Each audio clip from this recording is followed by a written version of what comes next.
Everyone is taking shots at LeBron now. His former GM, David Griffin, is the latest, saying he was miserable working with LeBron and adding, quote, "I don't think he's the same animal anymore about winning." LeBron appeared to respond to that yesterday, tweeting, "Enough is enough. The throne has been played with too much." And Kyle Kuzma defended his teammate, telling ESPN, quote, "This offseason, you see people slandering his name. But he's been super motivated this offseason between shooting movies. He is in the gym." So, Shannon, what do you expect from LeBron this season? A virtuoso for the entire season. I expect him to be on his best behavior. Kyle Kuzma is absolutely right. There are a lot of people saying a lot of things about LeBron James. He stepped off a cliff. He's going into year 17. He's not the same guy. And then you get David Griffin, who LeBron thought was a good friend of his. But as LeBron, as I relayed to LeBron, people don't really change. Is that sometimes their mask falls off and we get an opportunity to see them for who and what they actually are. And I think that's what happened in this David Griffin situation. LeBron probably viewed him as a confidant, but then his mask accidentally fell off, and LeBron got an opportunity to see who and what David Griffin actually was. But Kyle Kuzma's right. LeBron James, Skip, for the first time since 2010, he didn't play a basketball game in June. He took, the last 2 weeks of the season off because I think he missed the final 10 games. So he's had three and a half months break from basketball to refresh, recharge his batteries. He coming back on a mission. Just like you say, oh, Ben has something to prove. He wants to do this. Dak Prescott not being on the top 100 has something to prove. Can you imagine being the GOAT, being the best player in the NBA for the last decade, and then all of a sudden people say you stepped off a cliff? You're going to eat those words. Y'all going to pay dearly. You know what I find amusing? Is that what do you find amusing? Kyle Kuzma is saying that the GOAT is getting slandered by everybody this offseason. Well, yeah, he is. How can he be the GOAT if everybody's going to slander him? Because, trust me, nobody ever slandered Michael Jordan, who is and was the GOAT. You know it, and I know it. Nobody they didn't have social media back then, negatively about Michael. They just didn't. I mean, everybody was just in awe of him because he deserved it, and he continued to earn it. And LeBron continues to have to tell us. It's like he's going to post on IG, comeback season for the ages. And then he responds to David Griffin by saying, "Ether. I'm bringing out the ether. I am the king.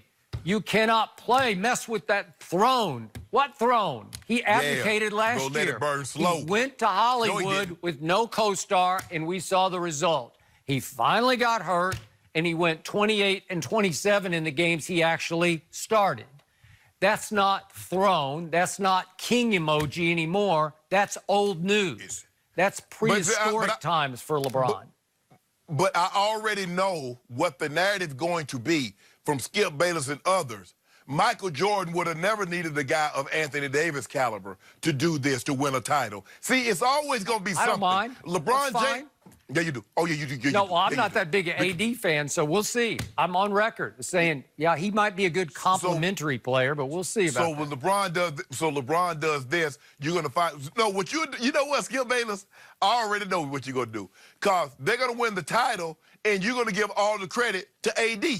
Well, LeBron just went along for a great ride, just like he said he did with Kyrie. Kyrie hit the shot of shots. Did he? You see that shot? Yeah, oh, he did. Oh, Ray Allen saved his legacy. Did he not? Hold on. Fact. Hold on. In Game 7 of the NBA Finals, when Metta World Peace hit that three-point shot against the Celtics, that's fine. Did that save Kobe's legacy? I'll give you that. We're not talking about Kobe. We're talking about LeBron. No, we talking about saving legacy. That's what we talking about. Stop trying to... Legacy got saved by Ray Allen. You know it, and I know it.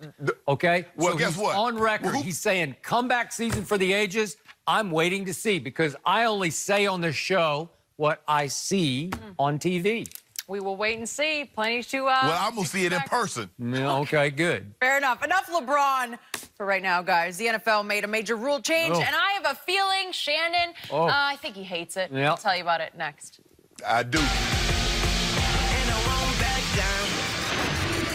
You know, and Mike Freeman wrote a great article yesterday, like, he has execs around the league puzzled. Like, you know how your bread is buttered. Like I said, Greg, I used the analogy earlier. I said, well, you don't need flour to cook a steak, but you need flour to make biscuits.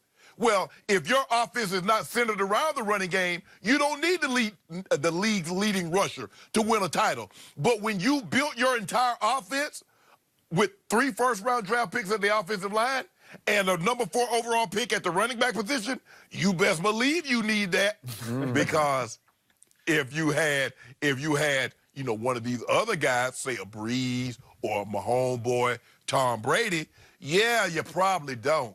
But since you don't even have a top 100 player playing quarterback, that's what the players have spoken. That's not me talking, Skip. I know you get upset at me when I talk, but the players spoke, and they say, no, you not 100. So you need Ezekiel Elliott. Ezekiel Elliott says, I know y'all need me, because did you see that list?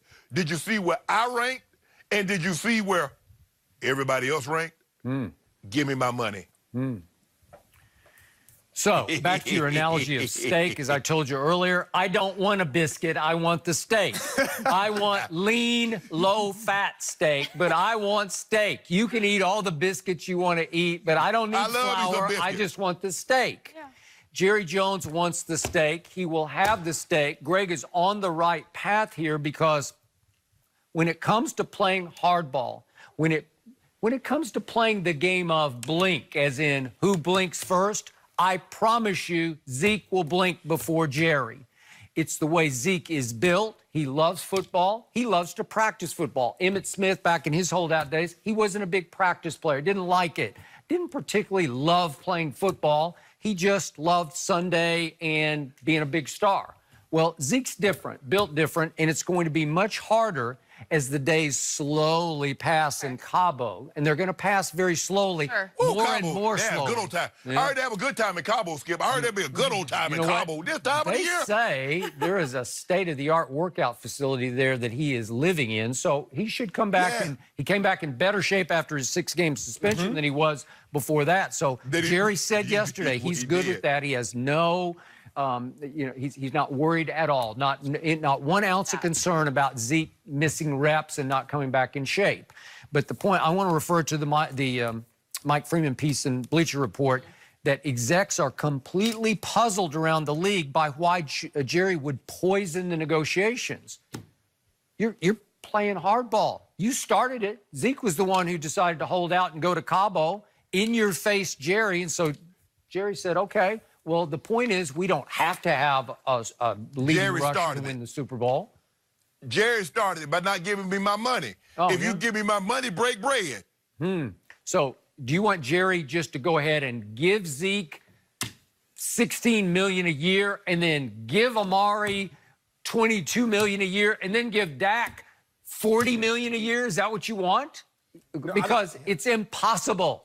It is impossible, but I don't think he's gonna have to. But I do think he's gonna have to pay Ezekiel Elliott, because if we're looking at that franchise and the importance of who ranks the highest on the level of importance, it's Ezekiel Elliott. We understand the value of Dak Prescott and the leadership qualities and the alpha male mentality. He has that. He possesses all of that. And I believe after this season, with the season that I think and believe Dak Prescott is going to have, which I believe he's going to have a really successful year this year. So do I. If the Dallas Cowboys wait, they will have created an even greater issue. So you must take care of Ezekiel Elliott. And for me, again, I go back to just that rapport. What owner do we know in our league that has the rapport with his players the way that Jerry Jones does? Nobody better. No, and so I mean, I don't care who you are across the league. Players talk and they have conversation. We know how we were drafted. We know that this is a great issue. We're a young team, but we're all coming up at the same time. But the difference between the Dallas Cowboys and most other organizations is players don't have that opportunity to talk to the one in charge on a daily basis. These guys have immediate and instant all-day access to Jerry Jones. And he welcomes it. Like it's not uncomfortable elevator ride for these guys because Jerry Jones is reaching out and looking for them. And so when you have that type of rapport, you know, and I believe Ezekiel Elliott truly knows, they're going to pay me. But when I'm asking, it may be a stretch. It may be more than what they're willing to do because of what I've done. And so I think if somebody, to your point, is going to blink, it will be Ezekiel Elliott, but he won't have to blink really hard because they're going to come close to what he wants. You know who's in all his glory right now? Jerry Jones. This is what he loves the most about owning and operating a football team. This is his personal Super Bowl. Does he want to win another real Super Bowl? Yes, he does. But right now, he's in all his glory because this is what he does best. Negotiate against the cap. Cap wizardry. Loopholes. How do I creatively beat the cap and keep all three players happy? He is the best at doing this because he's already established rapport with all three players. They basically deep down like Jerry. Do they like their money more? Yes, they do, as Shannon always says. But they also, they have some love that's been created for their owner, which helps mitigate the circumstance. It takes a little bit of the fire out of it. It doesn't become quite as personal because Jerry's a pretty good guy. Shannon Jerry knows. made it personal with Zeke. Yeah, I mean, he's great to hang around. But he's made it personal with Zeke. By Skip, there was no need for him to say, well, what we've seen throughout the league is that you don't need the league's leading rusher to win a title. He just got stung after he fought for Zeke through all those off-the-field incidents. Then Zeke went to Cabo on him. That's no good. What if you did all that? Yeah, what did Jerry say yesterday? I have done this a lot more than these players have. He loves this. This is what he has lived for, these negotiations since 1989 when he bought the Cowboys. He is a